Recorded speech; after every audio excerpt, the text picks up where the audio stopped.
Cyber నేరాలకు పాల్పడుతున్న నేరస్తులను కొమరం భీం ఆసిఫాబాద్ జిల్లా కాగజ్ నగర్ పోలీసులు అరెస్టు చేశారు. కాగజ్ నగర్ పోలీస్ స్టేషన్లో డీఎస్పీ వహీదుద్దీన్ మీడియా సమావేశం నిర్వహించారు.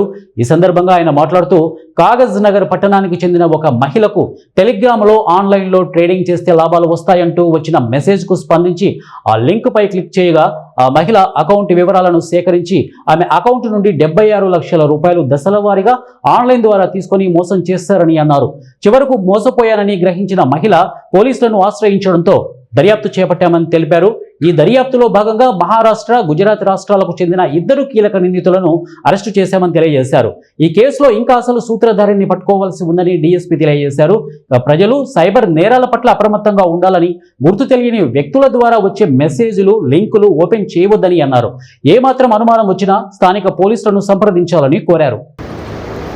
వీళ్ళు గత ఈ సంవత్సరం మే 22 నుంచి జూన్ 17 వరకు ఒక నేరం జరిగింది. Cyber crime fake trading app ద్వారా దాదాపు 76,50,000 రూపాయలు ఒక బాధితులు పోగొట్టుకోవడం జరిగింది.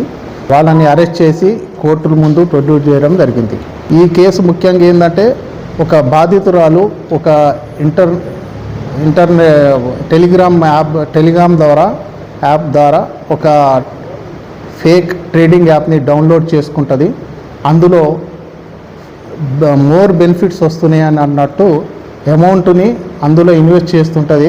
కానీ ఆమెకు స్క్రీన్ షాట్ ద్వారా అమౌంట్ జమ అయినట్టు, బెనిఫిట్ వచ్చినట్టు చూపిస్తారు, కానీ ఆమెకు మాత్రం ఎటువంటి బెనిఫిట్ రాదు. ఆ తర్వాత ఒక వాట్సాప్ గ్రూప్ కూడా ఆమెను జాయిన్ చేస్తారు. ఆ వాట్సాప్ గ్రూపు దాదాపు 76,50,000 రూపీస్ ఆమె ఇన్వెస్ట్ చేసిన తర్వాత ఆమెని డిలీట్ చేసేస్తారు ఆ గ్రూప్కి వెళ్ళి. అప్పుడు ఆమె అలర్ట్ అయ్యి వచ్చి పోలీస్ స్టేషన్లో దరఖాస్తు ఇవ్వడం జరిగింది. ఫ్యూచర్లో మరొక టీం ఫామ్ చేసి పంపించడం జరుగుతుంది. వాళ్ళని కూడా పిక్ చేసి ఈ ఫైనల్ స్టేజ్ వరకు కూడా వెళ్ళి ఈ నేరాలని అదుపు చేసే ప్రయత్నం చేస్తాం. మా ఎస్పీ గారి ఆదేశాల మేరకు ప్రతి బుధవారం కూడా ప్రతి పోలీస్ స్టేషన్ ఏరియాల నందు అవేర్నెస్ ప్రోగ్రామ్స్ కండక్ట్ చేస్తున్నాం. ప్లస్ ఈ కళా బృందం ద్వారా విలేజెస్లో అవేర్నెస్ ప్రోగ్రామ్స్ చేస్తున్నాం. స్కూల్స్లో, కాలేజెస్లో ప్రతి బుధవారం కూడా చేస్తున్నాం. ప్రోగ్రామ్స్ చేసి అవేర్ చేస్తున్నాం.